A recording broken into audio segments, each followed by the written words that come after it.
Hey, welcome to another sweaty Special Effects Nerds show. I'm Jon Schnepp. Sitting across from me is Sig, Is He Really Here, Neutron.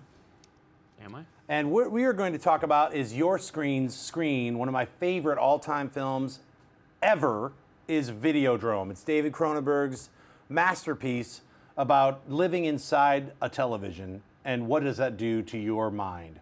Let's talk about what it does to your mind, Sig. Well, it blows my mind.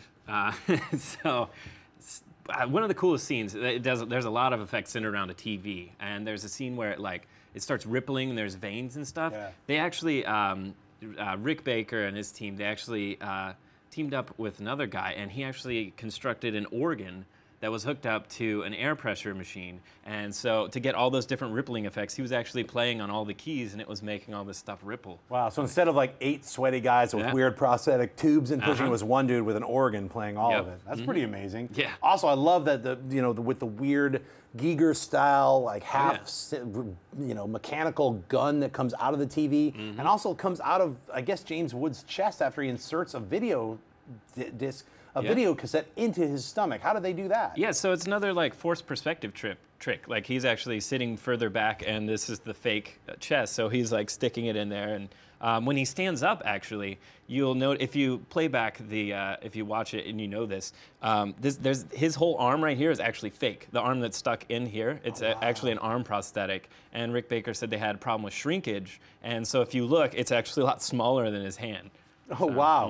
Next Excellent. time you watch it, yeah. Let's talk about Convex and the release of the mutagenic, when he explodes at the end after getting shot. Well, how is that done? Well, so that was back in the days, it's like a little bit more lax on set. And so they just like pulled everybody that was around and like, hey, can you stick your arms in here and puppeteer this part? And can you split this? So it was one of those instances where everyone's crammed under the table and working different things. And they're probably not even effects people. They're just people like Grips or someone say, hey, can you just work this? So.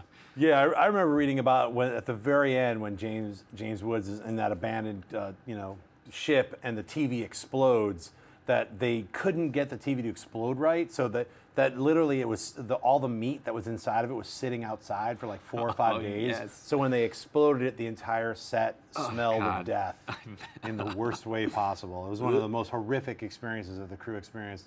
And that'll wrap it up for us with talking about Videodrome. If you haven't seen this incredible dreamscape of a film, I would see it immediately. It's got James Woods, Deborah Harry, and some of the most amazing, freakish nightmare sequences you could possibly imagine. Videodrome. I'm Jon Schnepp. Sig, where can people find you online? Instagram and Twitter @SigNeutron or at BizarroGoGo.com. And I'll see you guys next time on Sweaty Special Effects Nerds. Do you like awesome shows? Then subscribe to the Stream.tv.